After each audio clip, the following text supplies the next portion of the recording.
Hello everyone. My name is Mohamed Elborady. I am an associate professor and consultant neurosurgeon at Qasr Al Aini Faculty of Medicine, Cairo University, and I was lucky to have the first hydrocephalus fellowship ever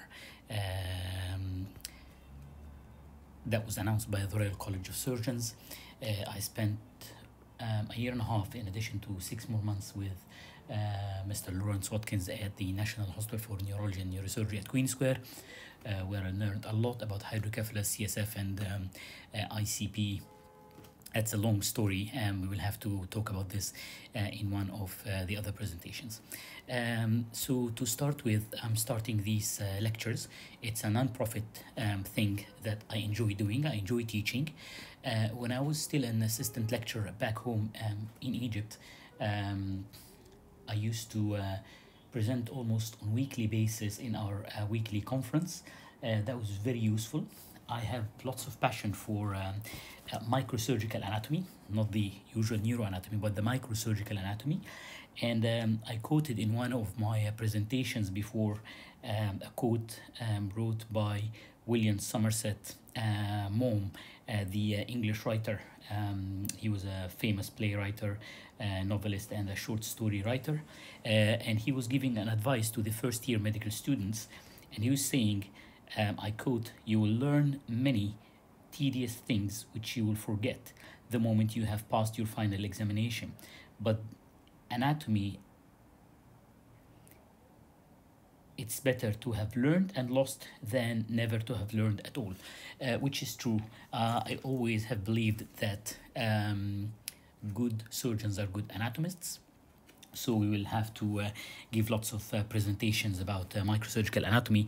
And of course, when we talk about microsurgical anatomy, the name, the later Albert Rhoton, of course, he's the godfather for the microsurgical anatomy. And I've loved his books, and I've met him several times. I attended his course when I was a first year resident, neurosurgical resident here in Egypt. He gave a course in Shams University, and then I met him again in the CNS in the United States in Chicago, and that was in 2006. And of course, I've seen him in other conferences. So I'll pass you some points of his wisdom, and we will enjoy our microsurgical anatomy lectures with him.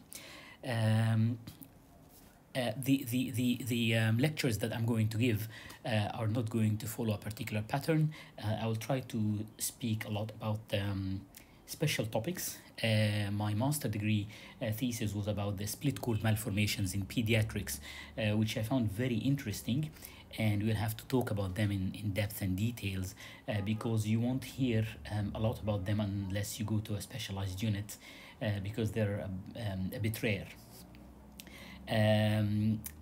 We will talk about operative approaches, so lots of operating. In addition, we have to learn about some more tedious topics, but they are important as well because you will hear about them a lot and you will learn about them a lot. Of course, you're all welcome to ask any questions. These lectures and presentations are going to be useful to you yourselves as well as myself because I will remember all these presentations, and that will bring back the knowledge that I seem that I have forgotten after a while of just practicing. CSF will have a big portion as well because I've loved the hydrocephalus, the CSF, and I've enjoyed working a lot with Mr. Watkins. A very wise man, very talented, very passionate about the not only neurosurgery but about the hydrocephalus and the CSF dynamics. So we will talk a lot about the CSF as well. To start today, we will talk about one topic that you all hear about, which is brain edema. Once you start neurosurgical practice, brain edema becomes a very important topic that always pops up when you talk about brain tumors, when you talk about trauma, when you talk about infections. So that's a big thing. You will heard the term angry brain and swollen brain, loss of sulci, which are all synonyms of the brain edema. It can be localized, it can be generalized. So the question is, what harm can the brain edema do? I mean, if the brain swells a bit, what harm can it do? We all have experienced some sort of swelling somewhere when we had a trauma to a limb, or an abscess, or an infection somewhere. The brain, because it's enclosed in the skull, which is a closed compartment, any swelling can have fatal consequences. It can be fatal. It can kill someone because of the herniation pressure, and mainly the herniations are result in compression of one of the vital areas of the brain. So it can cause significant harm if left untreated. So is it just one type of brain edema? Is it just one way the brain swells? The answer is no. There are lots of different types of brain edema. Mainly there are 4 types of brain edema. The one that we all know is the vasogenic edema that we all see around tumors and abscesses. But there are different types like the cytotoxic edema, the osmotic edema, and the interstitial edema. We will simplify things and we will talk in a friendly way, not in a systematic kind of boring way, but it will be systematic, but it's not going to be too much. It's going to be a bit of fun. It's not lots of in-depth information. So we want to know, where is the edema? The location of the edema. Is it the white matter? Is it the gray matter? Is it the brain stem? Where exactly does this kind of edema happen? Okay. Second thing is, how did it happen? What's the pathophysiology? Is it disruption of the blood-brain barrier? Is it an interstitial edema? Is it swelling of the brain cells? So each type of edema has its unique pathophysiology. Who is basically the culprit? What's the composition of the edema fluid? What is it made of? Is it just CSF that leaked throughout from the ventricle into the brain tissue, or is it extracellular fluid? Why did it happen? Which is basically the etiology of the problem. Is it a brain tumor? Is it a trauma? Is it an infection? So we will have to go through these again. The extracellular fluid, is it increased or decreased in this type of edema?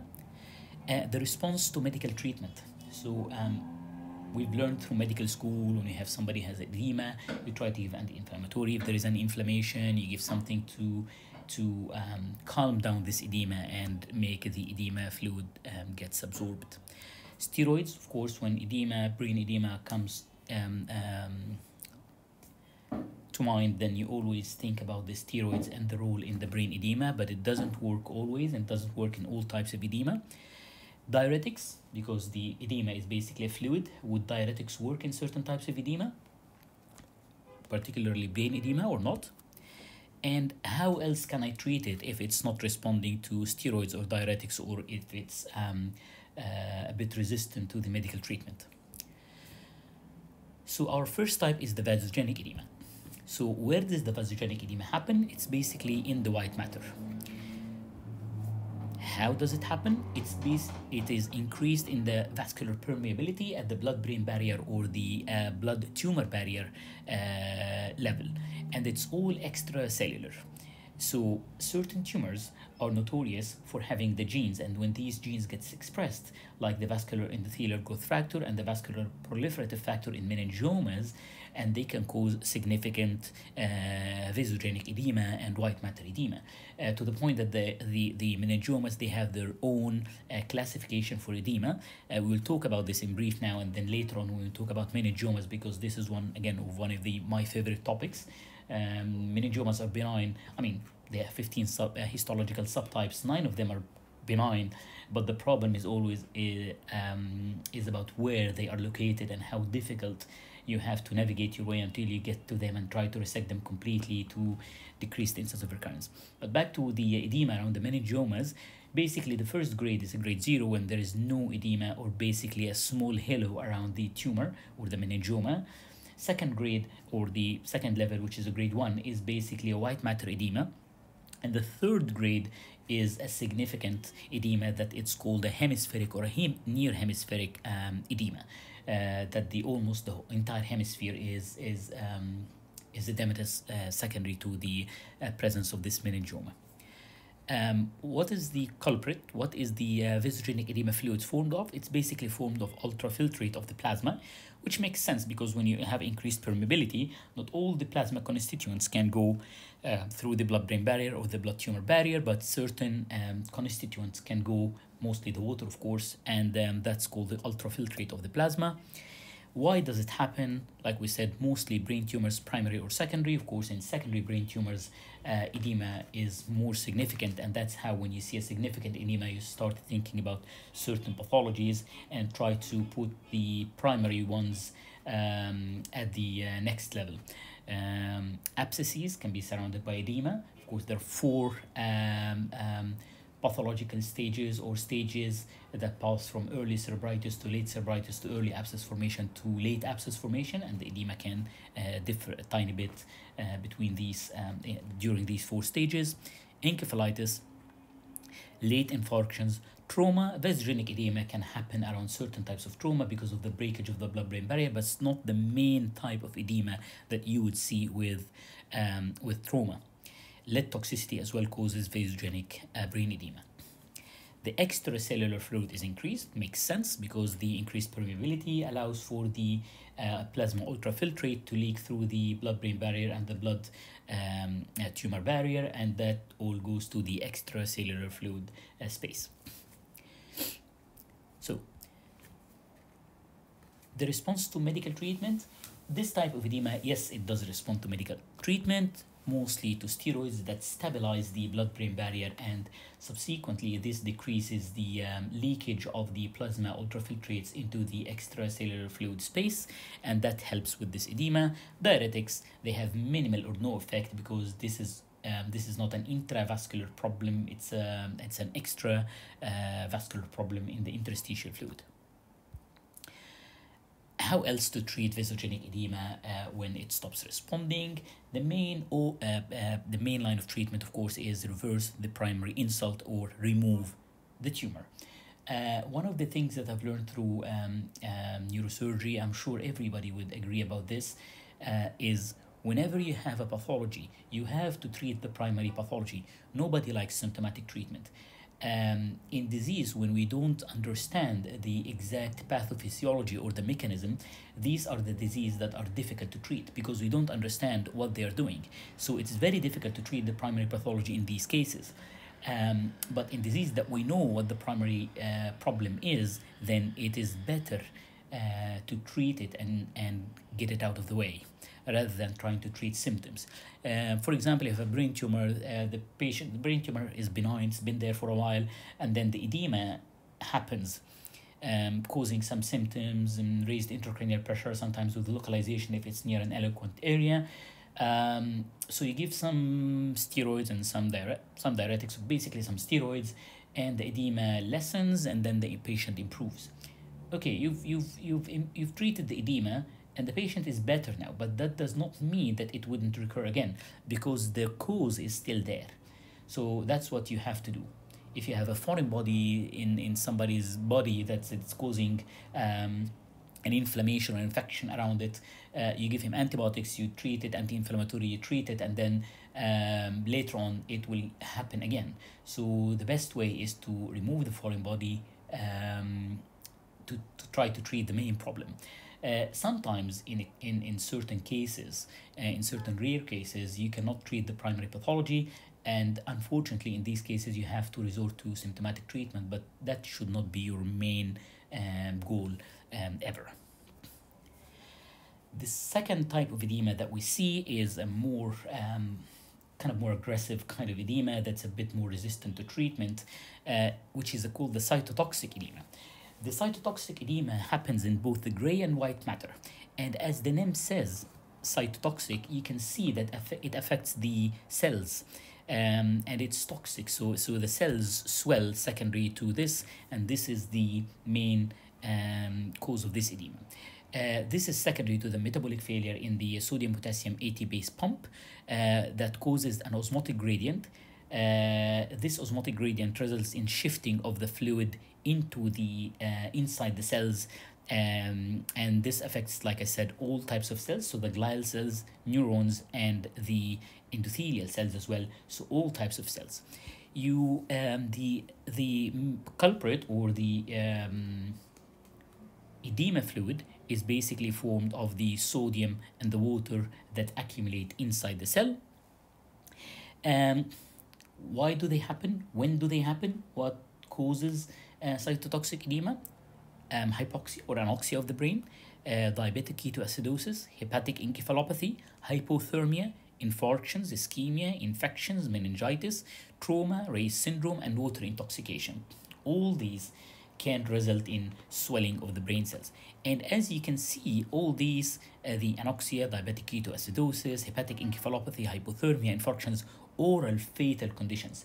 You can get an idea about how severe the cytotoxic edema is from the causes of this edema. They are all serious conditions that needs to be treated. In these cases, the extracellular fluid is decreased because all the swelling is inside the cell. It's an intracellular accumulation of fluid rather than an extracellular accumulation of fluid. They respond in a way to medical treatment. They don't respond to steroids. They transiently respond to diuretics sometimes, which can help shift some of the water out, but not always. And the main line of treatment is try to reverse the primary insult, treat the diabetic ketoacidosis, treat the brain hypoxia that's happening, try to save the ischemic penumbra around the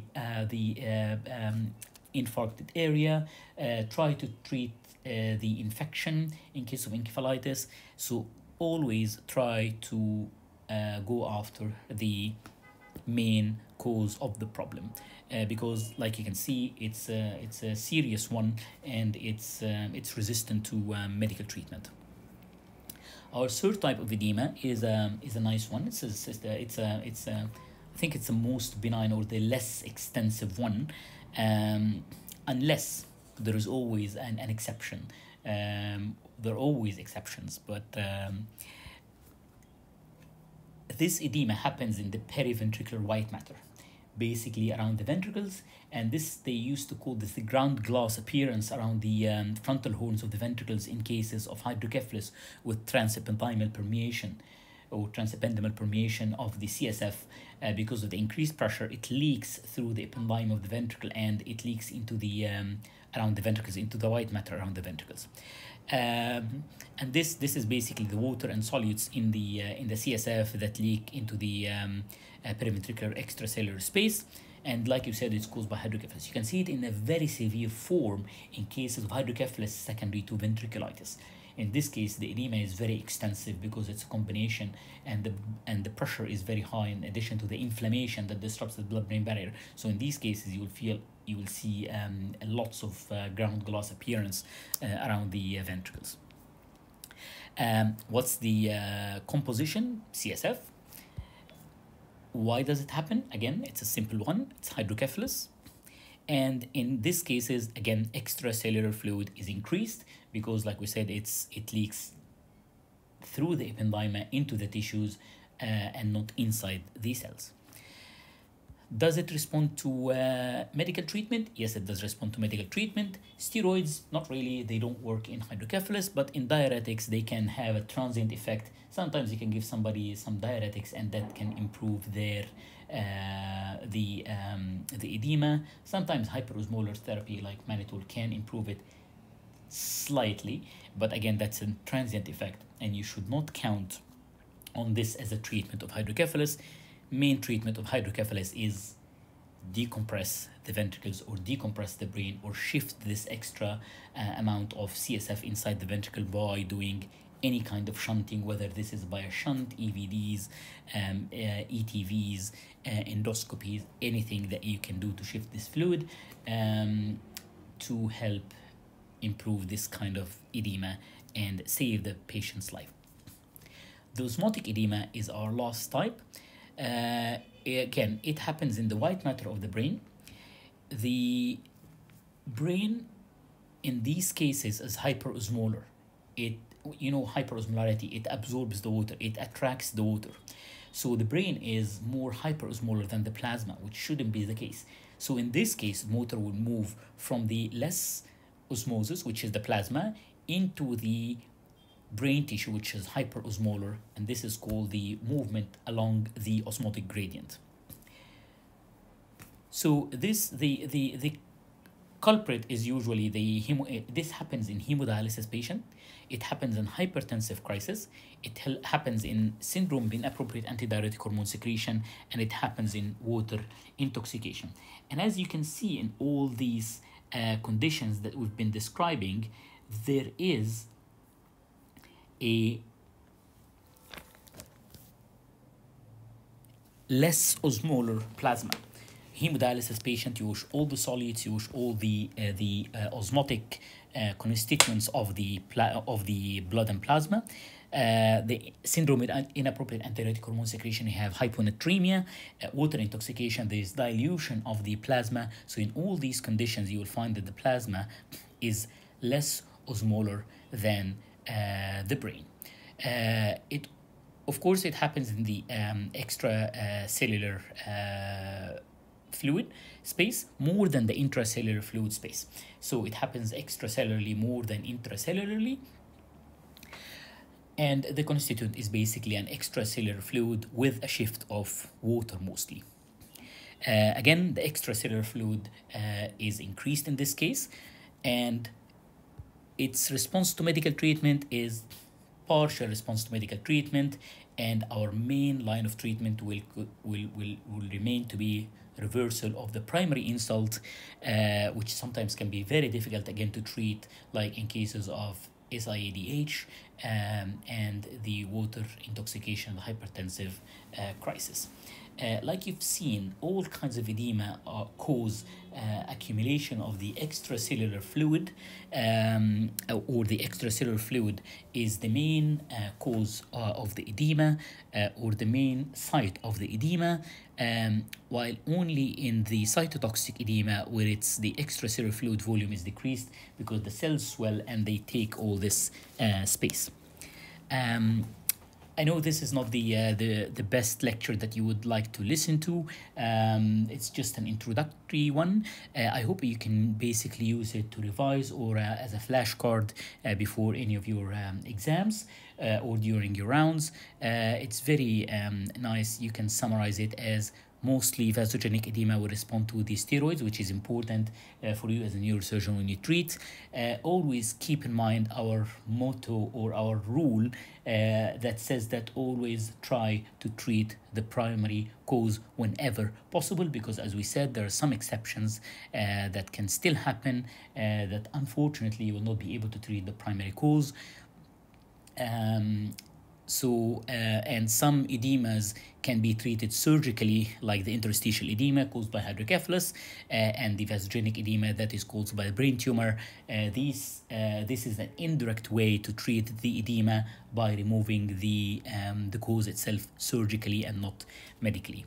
I hope that the next lecture will be more interesting to you all, and I wish you all the best. Thank you.